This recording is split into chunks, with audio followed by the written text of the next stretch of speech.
War is hell, war is chaos, and as we saw yesterday with the tragic accident of our KC-135 tanker plane, bad things can happen.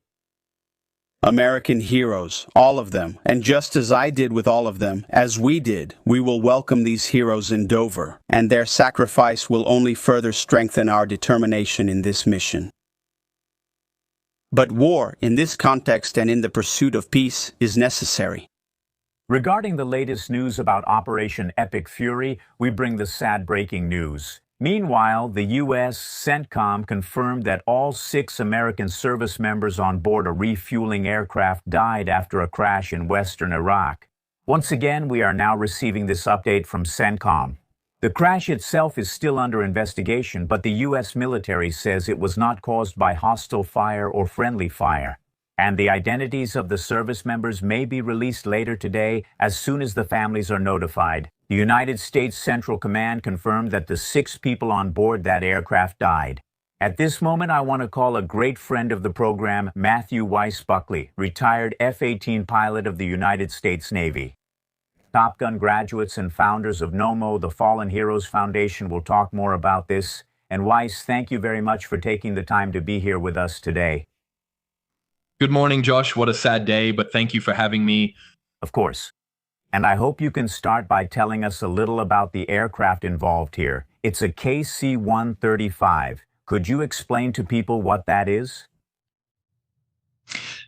Absolutely. The KC-135 is a Boeing 707. It started as a commercial airplane, which we turned into a flying gas station. It's a huge aircraft with 4 engines operated by the United States Air Force, the Air Force Reserve, and also the Air National Guard.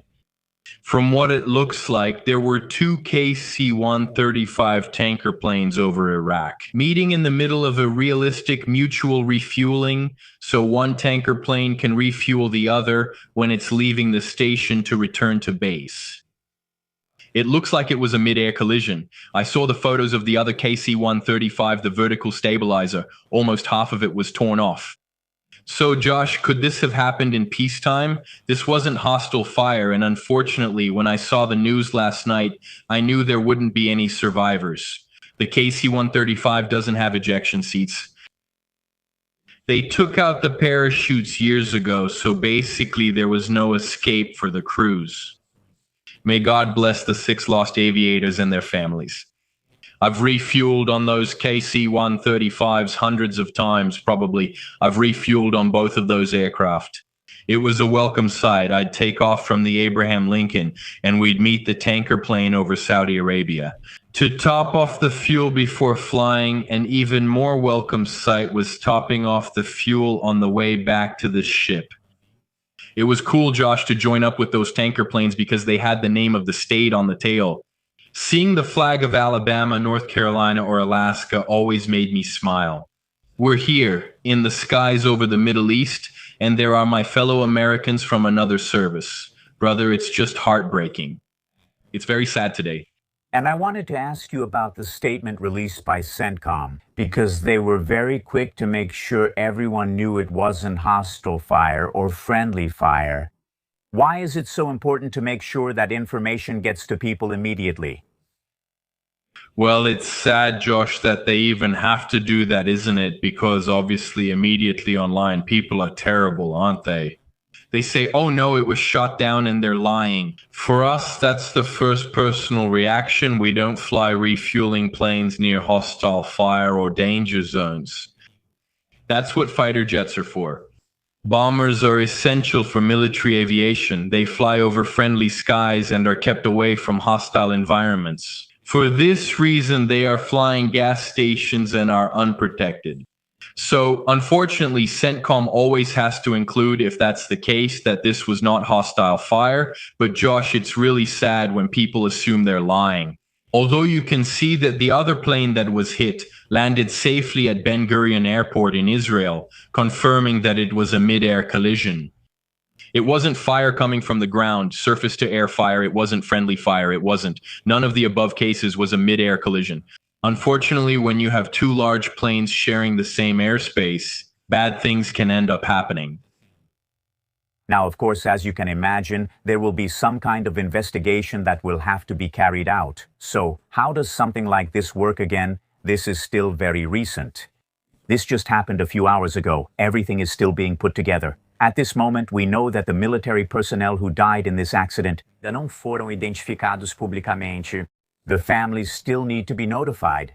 So, when an investigation begins in a situation like this, how does the whole process actually work in practice? Thank you, Josh. It has already started. I was on duty with a fighter squadron during an incident, and you grab the folder next to the phone, the incident folder, you open the first page, read step 1, and follow the procedure. So, Josh, I assure you that as soon as those pilots and the crew were safe on deck, they were on the phone or were met by the investigation team. I assure you that we already know more or less exactly what happened, but obviously we're not going to release that information right away until it goes through the formal channels, and especially, Josh, until the families are notified. This is a terrible loss. There were people, there were families and loved ones, husbands, wives who got a knock on the door last night. It's absolutely terrible for those families.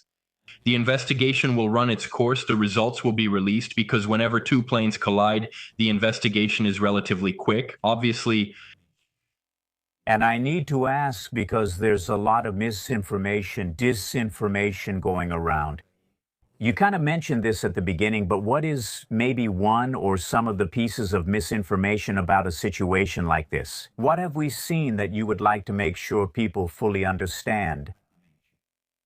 look, Josh, people who don't believe this right away and think we're lying are, in fact, playing into the enemy's hands.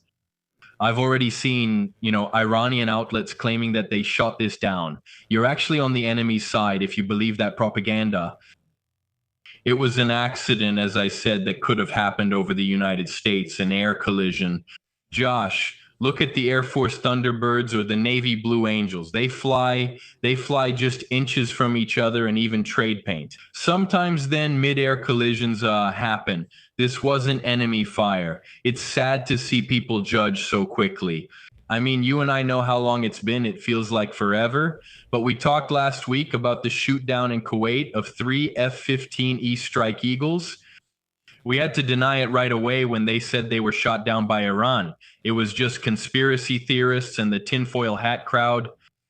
I've known General Kane for over 2 decades. The man is straightforward and honest and will always end up knowing the whole truth coming from the secretary.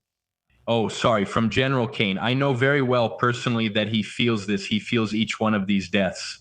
He was in the Air Guard and the Air Force. That hurts. It hurts everyone in the armed forces, and it should hurt every American today. Because these people, unfortunately, are returning to the base, Dover Air Force Base. And of course, our thoughts and prayers are with their families as they receive this horrible news. Matthew Spuckley, thank you very much for taking the time to join us and, in a way, discuss this and explain your understanding of all this. Is there anything we left out that you would like to add before I let you go? God bless our troops, Josh. I pray the young people on the front lines return safely. My son is leaving soon with the Air Force, and, well, may God protect them. Politics ends at the water's edge, folks. Let's keep these things within our family and pray that all the young people come back safely. All right, Matthew Spuckley, we thank you for coming to help us discuss this matter. We appreciate it.